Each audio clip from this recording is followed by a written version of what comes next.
Aqui está o bebezinho que é supostamente Jesus e é adorado nesta catedral em Roma como Tammuz. Agora eles o chamam de Bambino, o bebê Jesus. Mas olhem para ele, coroado com ouro e prata.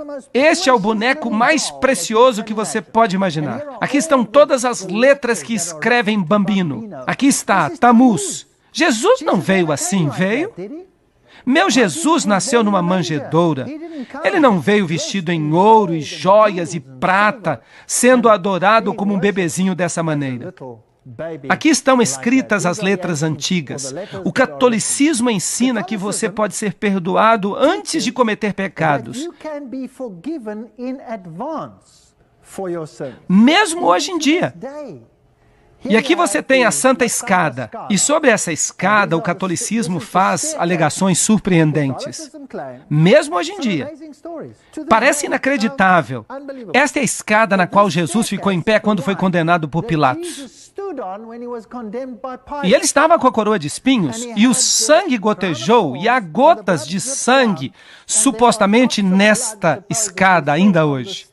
E eles colocaram pequenas placas sobre elas. Agora você pode se arrastar por essa escada, e se você fizer isso, e se você beijar os lugares onde as gotas de sangue supostamente caíram, então você consegue 90 dias de perdão.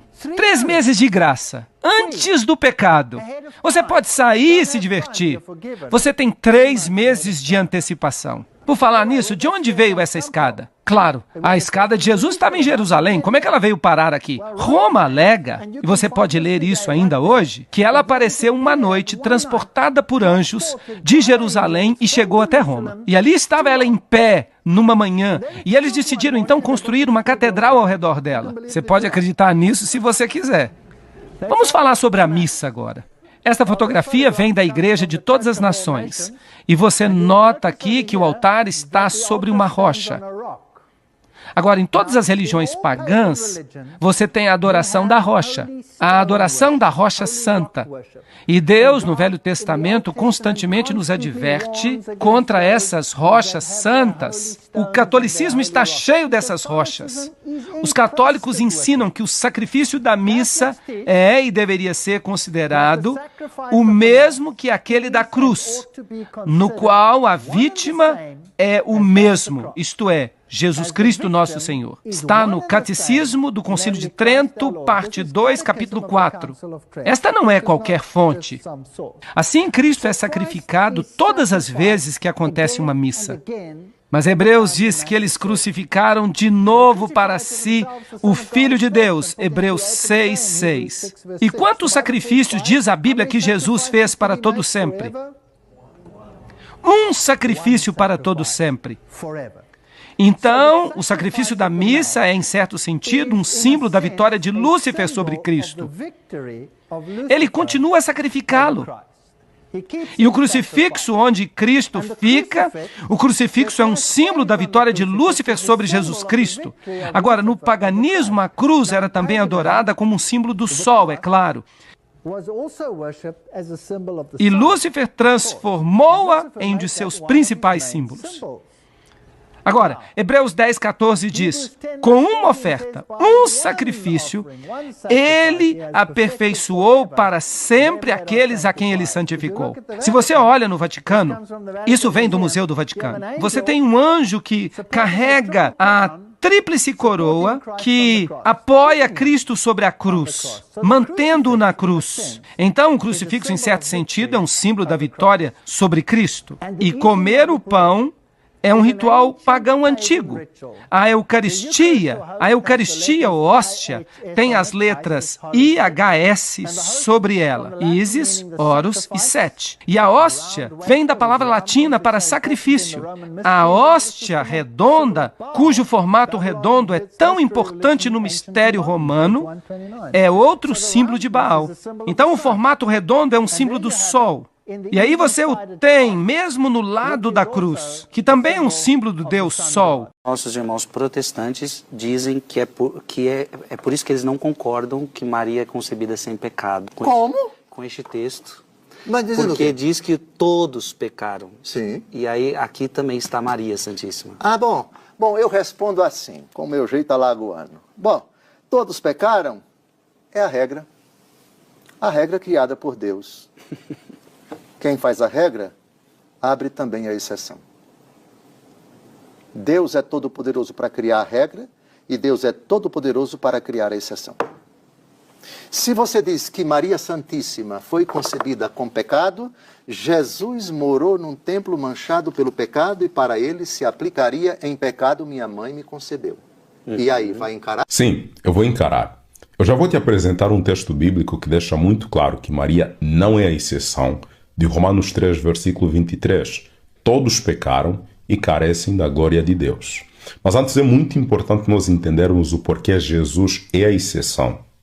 Jesus é a exceção porque Jesus não é fruto da união entre um homem e uma mulher. Maria concebeu de forma sobrenatural do Espírito Santo. Veja que no Éden, o homem precisou comer do fruto da árvore do conhecimento do bem e do mal para que o pecado se consolidasse no mundo. Aqui nós não vemos a participação do homem, portanto entende-se o fato de Jesus ser a exceção de Romanos 3, versículo 23. A mesma coisa nós não podemos falar a respeito de Maria, porque Maria, obviamente, é fruto da união entre um homem e uma mulher. Agora, há muitos textos bíblicos que reforçam a ideia de que Jesus é a exceção. 2 Coríntios 5, versículo 21, aquele que não conheceu o pecado, Deus o fez pecado por nós, para que nele fôssemos feitos justiça de Deus. Hebreus 4, versículo 15, porque não temos um sumo sacerdote que não possa se compadecer das nossas fraquezas, porém um que como nós em tudo foi tentado, mas sem pecado.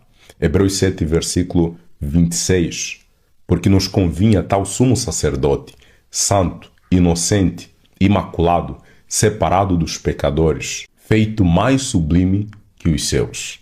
1 Pedro 2, versículo 22, o qual não cometeu pecado, nem se achou na sua boca engano. 1 João 3, versículo 5, e bem sabes que ele se manifestou para tirar os pecados, e nele não se achou pecado. Você tem o texto de João capítulo 1, versículo 29, deixando claro que Jesus é o Cordeiro de Deus que tira o pecado do mundo. Você também tem o texto de 1 Pedro 1, versículo 19, deixando claro que Jesus é o Cordeiro, sem defeito e sem mácula. A Bíblia é muito enfática naquilo que é importante. Nós não temos textos como estes afirmando que Maria não teve pecado. Nós temos um texto que deixa muito claro que Maria não é exceção, de Romanos 3, versículo 23. Em Lucas 1, versículo 46 e 47, no Cântico de Maria, nós vemos Maria falando assim: a minha alma engrandece o Senhor, e o meu espírito se alegrou em Deus, meu Salvador. A minha questão é, por que que uma pessoa que não tem pecado precisa de um Salvador? Bom, deixa a tua opinião nos comentários e compartilha este vídeo com o máximo de pessoas que você puder. Agora, se você quiser se aprofundar mais na Palavra de Deus, se você quiser ter a Palavra de Deus na ponta da língua, eu te convido a clicar no link que está na minha bio e a ingressar no meu treinamento A Bíblia na Ponta da Língua, ou Como Memorizar Versículos Bíblicos, que lá você vai aprender técnicas cientificamente comprovadas para ter a Bíblia na ponta da língua.